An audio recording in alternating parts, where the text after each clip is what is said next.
And welcome to Card It Off. It is James, Greg, and Pete, and we are 2 days before Super Bowl 56, as we will see the Cincinnati Bengals and the Los Angeles Rams battle out for the championship of the National Football League. Absolutely no rivalry here. This will be the lowest seeded Super Bowl, which in my opinion is a good thing. It's showing more teams can make it. But in my opinion, we have the two best teams left. These are the teams that got by. What are we seeing here? We saw the Cincinnati Bengals go into Kansas City. We saw the Chiefs blow a lead, but I would say we saw the Bengals and Joe Burrow come back and beat them with strong defense and strong offense. And as promised, I will be doing the show with my Cincinnati Bengals conference championship hat. I did lose the bet. I did say they would win. Go Bengals. I'll applaud you honoring your bet. I honor my bets. Yeah. Good stuff. I was hoping for one of these, but it was not meant to be. There you go. Go ahead, guys. It looks good on you. Yeah. I'll give my perspective after. I'll do it as a fan and I'll do it as a perspective, but you guys go first. So with that first game, it felt like Kansas City was going to blow out the Bengals, and then very late in the first half, they mismanaged the clock a bit and didn't come away with points. Basically, Kansas City did at their own goal line. And the momentum completely shifted there after a 3-and-out in the third quarter, and the Bengals just started chipping away and getting back in. We could talk about everything, but with the actual players, but this was a very Andy Reid loss in a championship game, big lead, and then your offense just stopping in the second half. I think almost the same exact thing happened in 2018 against Tennessee, where it looked like the Chiefs were going to run away with it and then stop scoring, and Tennessee pulled ahead of them and got by them.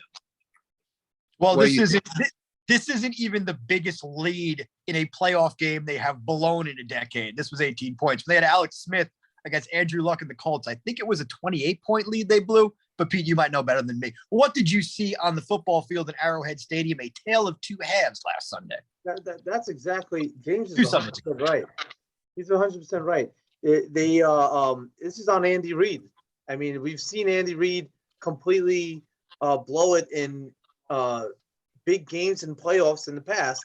I mean, sure, he has a Super Bowl, and he's been to the Super Bowl twice with the Chiefs, but this dates back to his time in Philly, all season long, it's excellent play calling. And all of a sudden, it's just they get up this big lead, and then it's like all these teams, they feel like they have the game won, and then they just forget how to call plays, and it's not Mahomes. We've seen Mahomes play, be magical on the field and do all kinds of stuff when he's clicking. He can't lose, but it almost felt like that score before halftime, like not kicking that field goal, and all these teams in the league, everybody's like, nobody likes to kick field goals anymore.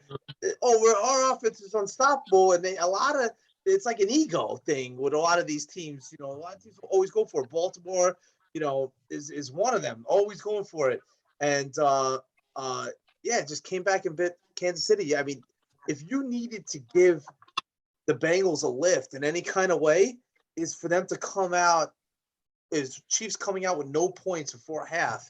That was the biggest thing they needed to believe they could have came back in that game. And although it seemed extremely unlikely, we saw it happen. And I'm a believer now. I've never believed in this team, and now I don't think any team could stop them this year. Next year we'll probably see a different Bengals team. But this year, much like Philadelphia, being the Patriots in that Super Bowl, Cinderella story, I'm all for it. It could happen. Yeah, it was, as a fan, it was obviously disappointing. But what you said, you guys nailed it on the head. The joke they said here was, I haven't seen Marty Ball in 25 years. with reference to Marty Schottenheimer. But yeah, that's what happened. They kind of got up that you're right. They couldn't convert at the end of the second half. And the other thing too is at the end of the game, when they were down 24-21, they're on the 4-yard line. They couldn't punch it in the end zone. And all week, the entire country and every football fan was told how magical and great this offense is. And when you can't punch it in from the 4-yard line, there's your season right there. And hats off to Cincinnati. They held them, they did it, and they won. And the other thing too, I found interesting too, is they made a great defensive stop. You look at overtime, Mahomes throws that ball 13 seconds into overtime, big defensive interception. And let's not forget the big man at the line that picked him off in Cincinnati territory. I just think the Bengals defense came to play. They did beat Kansas City in Cincinnati. I want to say the second to last game of the season. And I do want to say that, you look at a guy like Joe Burrow, and I'm not the type of guy that gets ahead of myself, Tom Brady, whatever, but you see what he's doing. He's a special player. And I think he's definitely the guy, and his draft pick status at first overall was definitely warranted, being that he is the quickest player to be drafted in that position to go to the Super Bowl. It's interesting. Yeah, I had a slip of the tongue last time we did it, talking about him being like on a list of people that made it to the Super Bowl at that point. I thought it was made it to the championship game, but it ended up being true because he made it to the Super Bowl. Greg, did you notice, I don't know about like how much you paid attention to social media, but the Chiefs fans went nuts when they won the coin flip for the overtime. It was like, we won the coin flip. We did it. Yeah, we're going to win. We fucking blew it. Oh my God. I was in a bar and I saw that in real time. Did it? Because on social media, they were like, we did it. We're going to win. We won the flip. It's not a coin flip. Well, I mean, the other person that we have, before we move on to the Rams and going to the Super Bowl, the other player we have to mention, once again, game-winning field goal, Evan McPherson, 5th round, 149th overall. Now, the question I have, and this will be for a future show, are we going to see more teams taking kickers now and taking a chance, considering how effective this guy has been? No. This is just the story of this year. That's it. Next year, nobody will be kicking field goals all over again. We'll be back to being a touchdown league, and everybody will be throwing touchdowns. All right. I don't know. I think you want a really strong kicker no matter what. Sure, but including the Bengals will be scoring touchdowns too because they'll get a better offensive line, and then they won't have to kick all the field goals. And McPherson won't look like the greatest kicker ever to play the game because he won't be kicking as many. Well, maybe. I mean, we're talking to you, a guy whose kicker was maybe the best in the league this year. Did he go to the Pro Bowl? He did, right? Yeah, he did. And the Pro Bowl. Oh my God, what a joke that was! I didn't watch it. Oh God, he didn't go to the Pro Bowl. He didn't. No. What's his name? Went there from Baltimore because he kicked a 66-yard field goal or something like that. In Baltimore, not in Mile High. He kicked a 66-yard field goal and shattered the record. I thought that was in Detroit. Huh? I thought that was in Detroit. Was it in Detroit? I think it was Detroit because it hit the goalpost and went over, and all the Lions fans were like, "Yeah, it happened again."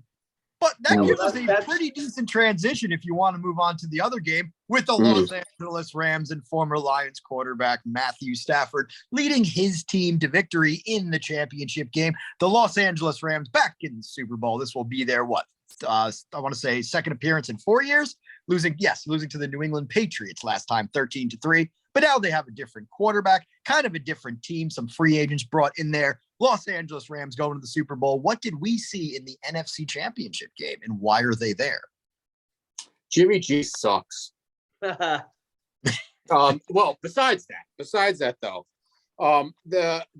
you could say, if you like the concept of due, the Rams were due to beat the 49ers, who are a really bad matchup for them because they have a strong offensive and defensive line, which stymies both sides of what the Rams want to do.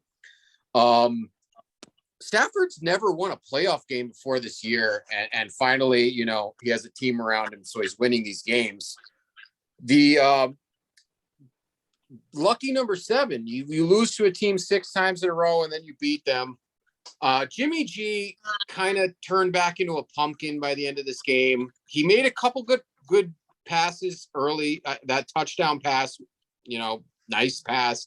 But he's nothing but a game manager. And I think that the 49ers, if they don't get one of these, mystery quarterback, not mystery, but one of these free agent or forcing their way out quarterbacks. Yeah, or if they go with the what's their guy's name? Trey Lance? Is that the guy? Third overall last year.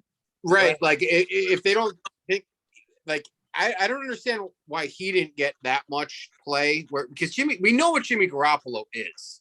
And it's hard to win with a game manager, even when you bring good defense and good skill position players to bear. And Jimmy G turned back into a pumpkin, and with that went the 49ers' hopes. Yep, back in big rivalry there. The Los Angeles beat San Francisco. Pete, that's going to be the thing for San Francisco going into next year. There's going to be a camp battle. Jimmy G is going to be going against Trey Lance, and then honestly, if it's a toss-up where it's pretty even and nobody's clear cut outplaying the other guy, they're not going to go with Jimmy G. They're going to go with Trey Lance after what they saw in this last playoffs, because it's like you said, James. He turned into a pumpkin in the sense that they needed him to come up with that score at the end of that game, and although he does make some good throws, I'm not going to call him a complete game manager, but he is not somebody you want to rely on to help you win the game when you're coming from behind. And you don't want it to be on him. You do not want it to be on him. You really don't. And they got in that situation. Listen, I got to give it to Stafford, though, because just when you thought the 49ers might come out with that game, Stafford, what do you do? Complete 3 or 4 passes, go right downfield? Or I don't know exactly how that game ended with the way Stafford played, but you got to give it to him. He's showing confidence in himself, and he doesn't feel like, oh, my guy's there's gonna be a fumble or whatever would happen in Detroit, some weird thing in celebration, spiking the ball and then ruining the fumble. No, that wasn't a touchdown. Whatever they feel like going to Detroit. But I guess it's the whole atmosphere for the Rams is just he's playing good. I gotta give it to the guy.